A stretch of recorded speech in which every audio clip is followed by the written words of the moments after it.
Assalamualaikum warahmatullahi wabarakatuh. Kami dari kelompok 5 ingin mempresentasikan hasil diskusi kami yaitu peran profesi guru dalam sistem pembelajaran. Di sini kami ada 4 orang dalam satu kelompok. Kami akan memperkenalkan diri. Yang pertama saya Melini Elizabeth Tumanggor. Yang kedua Nia Rahmawati, yang ketiga Wahyuni, yang keempat Junidina Seralambe. Kita masuk pada materi yang pertama yaitu hakikat pembelajaran. Hakikat pembelajaran akan dijelaskan oleh Nia.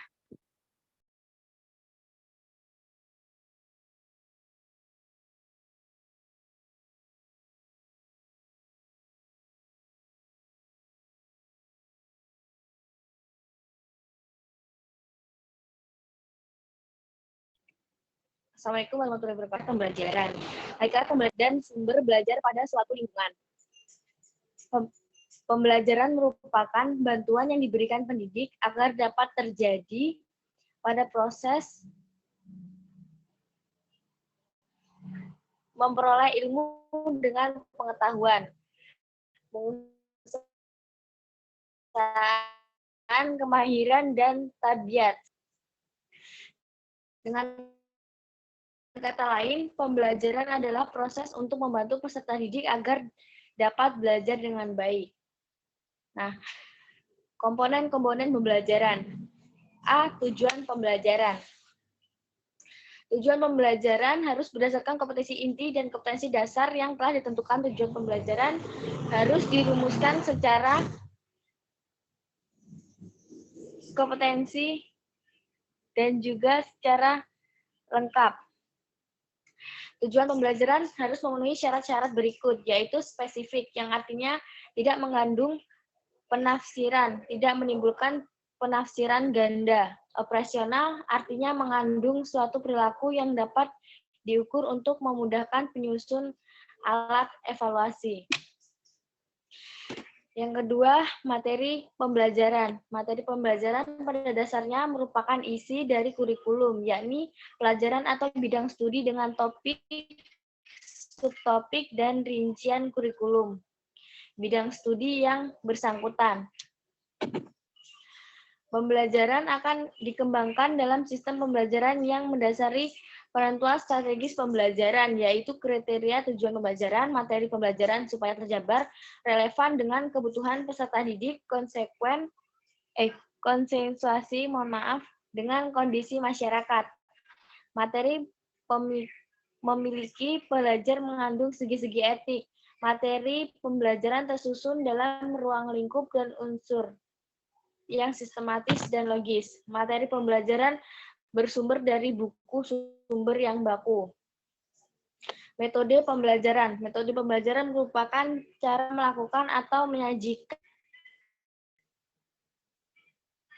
menguraikan, dan memberikan latihan isi pembelajaran kepada peserta didik.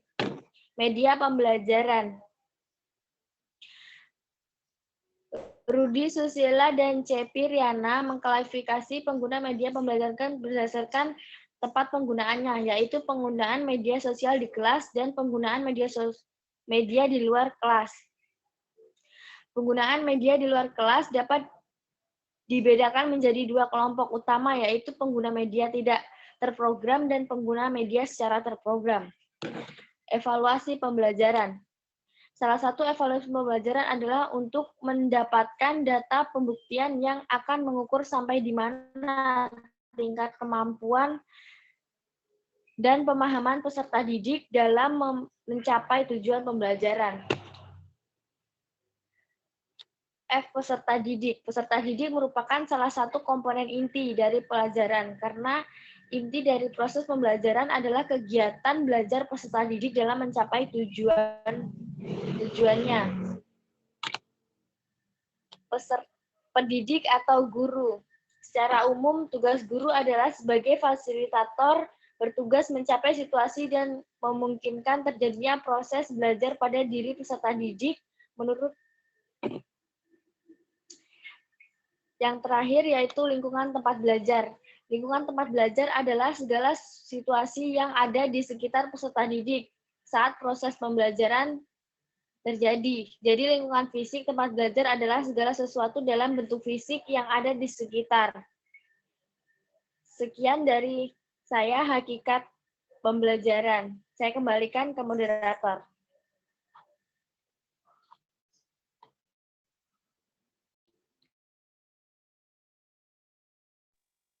Baik, kita masuk pada materi yang kedua,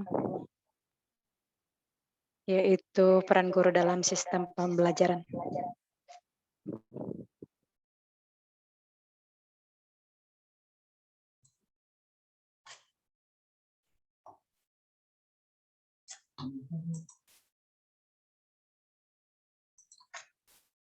Yang pertama ada guru sebagai pendidik. Guru adalah pendidik yang menjadi tokoh panutan dan identifikasi bagi peserta didik dan lingkungannya. Yang kedua, guru sebagai pengajar. Perkembangan teknologi mengubah peran guru dan pengajar yang bertugas menyampaikan materi pembelajaran menjadi fasilitator yang bertugas memberikan kemudahan belajar. Hal ini dimungkinkan karena perkembangan teknologi menimbulkan banyaknya buku dengan harga relatif murah. Yang ketiga, guru sebagai pembimbing.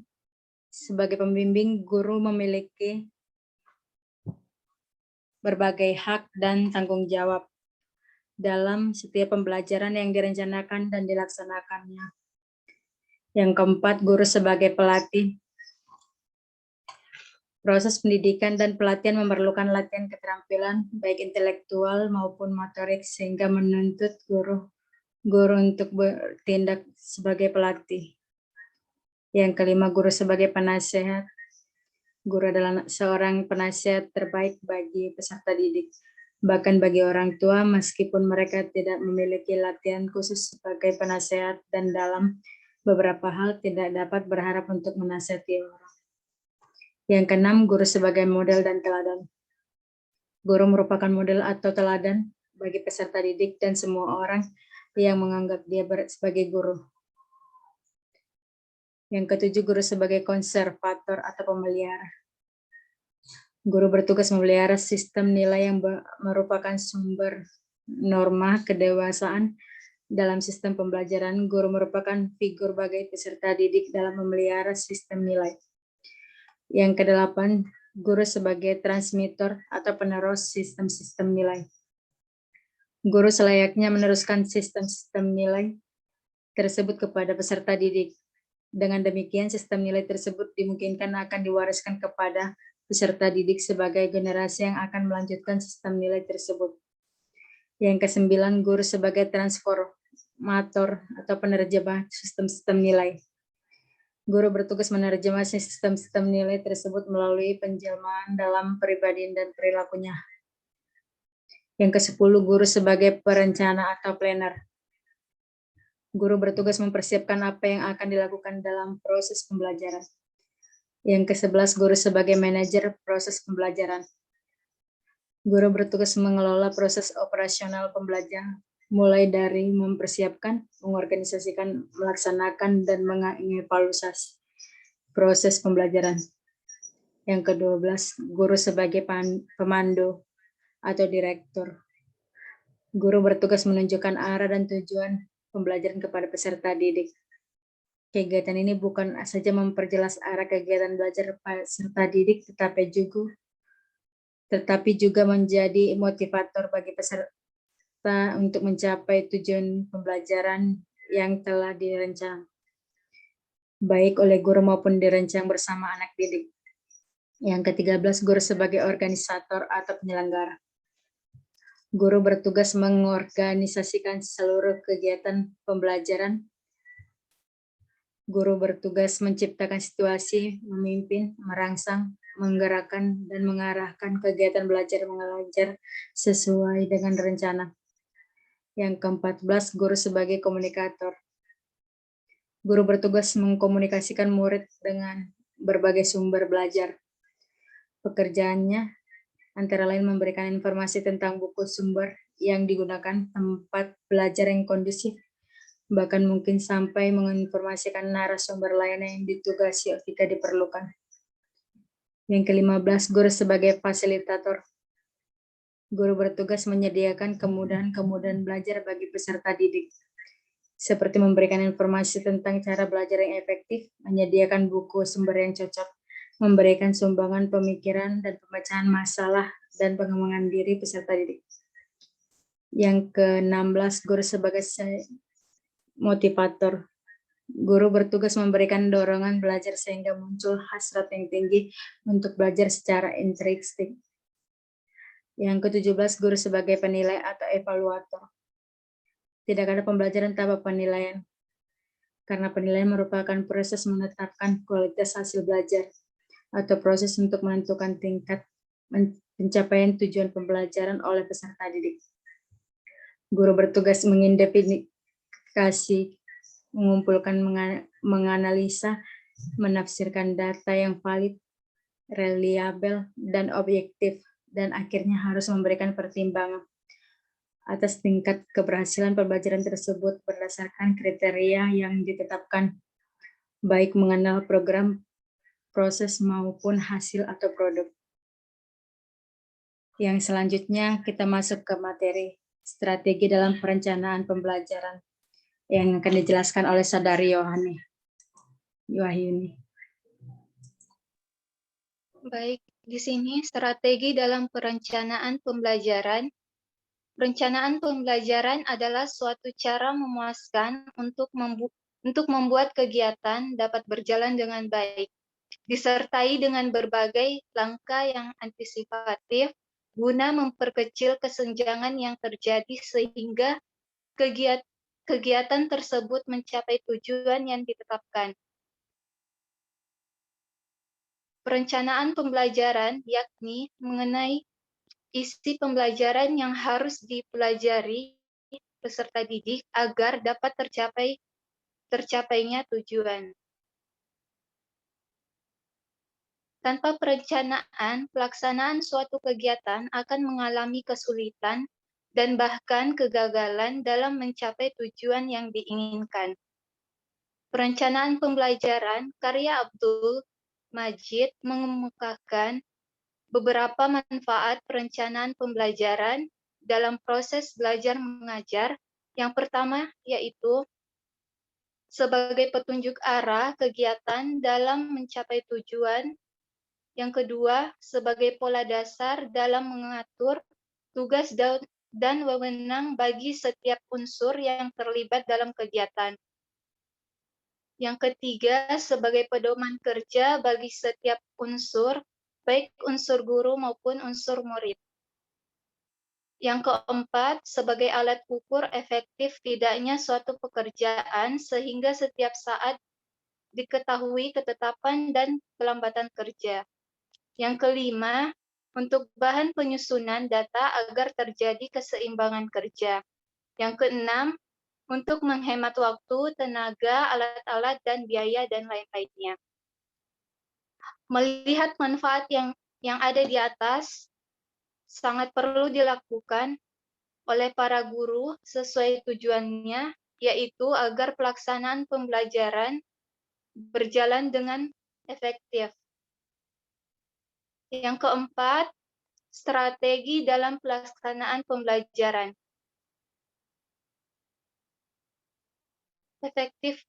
Efektivitas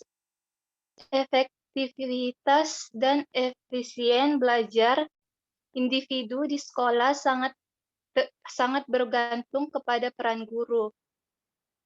Dalam pengertian pendidikan secara luas, seorang guru yang idealnya dapat berperan sebagai yang pertama,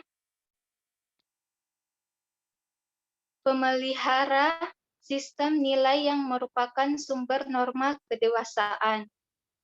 Yang kedua, inovator sistem nilai ilmu pengetahuan.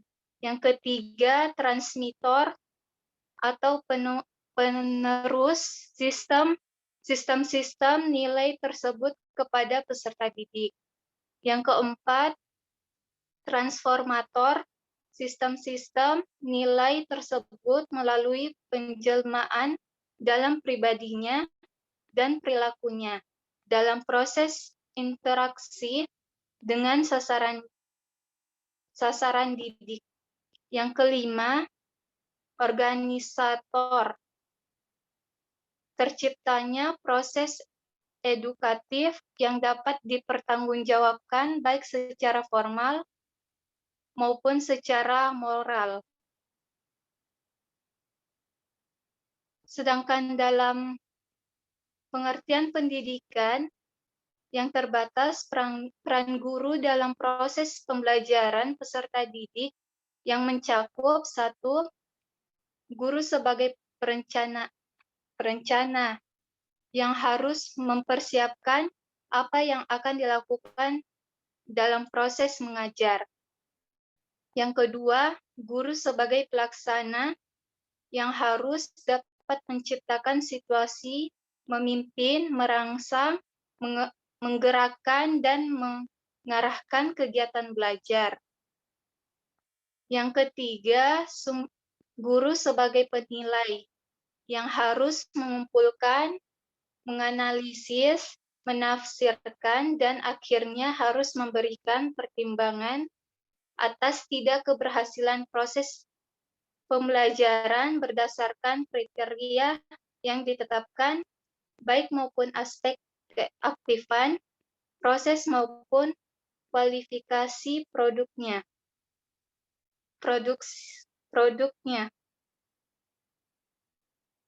Baik, itu aja. Saya kembalikan ke moderator.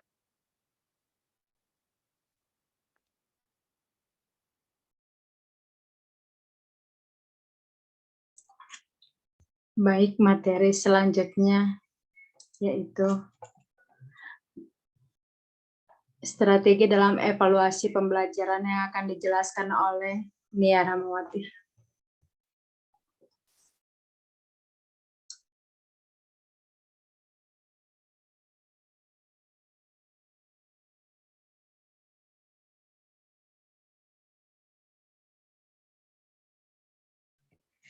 Baik, saya akan melanjutkan materi tentang strategi dalam evaluasi pembelajaran.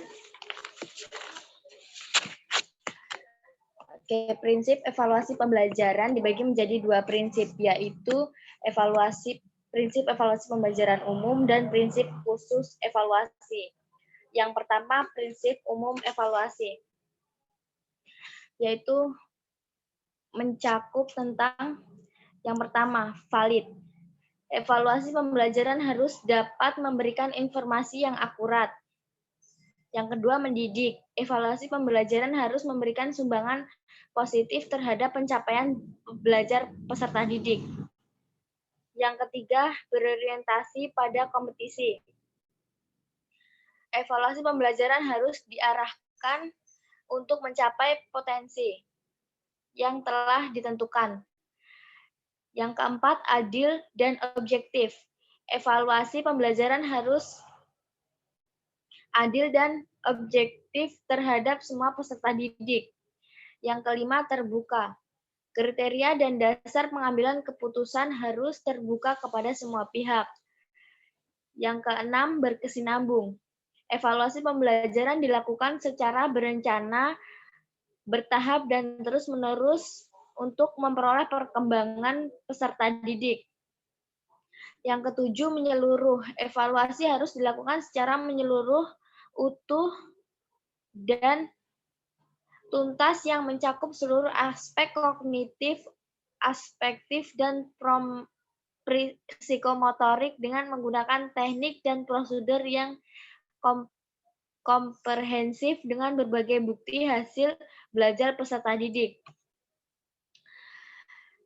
Prinsip evaluasi pembelajaran yang kedua yaitu prinsip khusus evaluasi. Prinsip khusus evaluasi diperhatikan beberapa prinsip, yaitu yang pertama, evaluasi proses dan hasil belajar harus memungkinkan adanya kesempatan untuk terbaik bagi peserta didik untuk menunjukkan apa yang mereka ketahui dan mereka pahami. Pelaksanaan evaluasi hendaknya dalam suasana yang bersahabat dan tidak mengancam. Semua peserta didik mempunyai kesempatan dan perlakuan yang sama. Peserta didik memahami secara jelas apa yang dimaksud dalam evaluasi dan kriteria untuk membuat keputusan atas hasil evaluasi. B. Setiap guru harus mampu melaksanakan prosedur evaluasi dan pencatatan secara tepat. Implikasi dari proses ini. Implikasi dari proses ini adalah prosedur evaluasi harus dapat diterima oleh guru dan dipahami secara jelas. Prosedur evaluasi dan catatan harian hasil belajar peserta didik pelajaran dan tidak mengambil waktu berlebihan. Catatan harus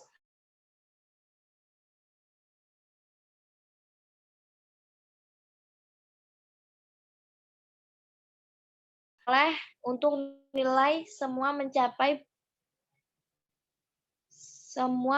pencapaian peserta didik dengan berbagai cara harus digunakan sebagaimana mestinya. Evaluasi pembelajaran selanjutnya perlu direncanakan oleh guru dan peserta didik.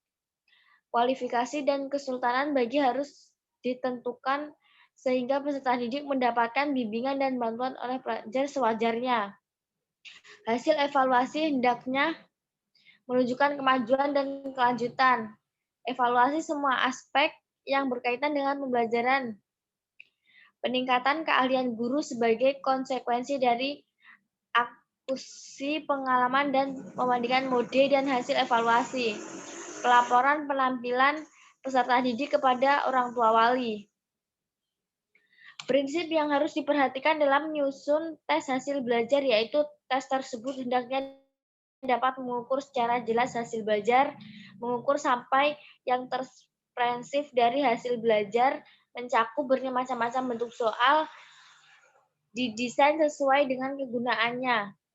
Tes yang bertujuan untuk mencari sebab konsekuensi, variabel mungkin digunakan untuk memperbaiki secara belajar peserta didik. Sekian saya kembalikan kepada moderator. Sekian presentasi dari kami kelompok 5. Jika ada salah kata, kami mohon maaf. Akhir kata kami ucapkan terima kasih.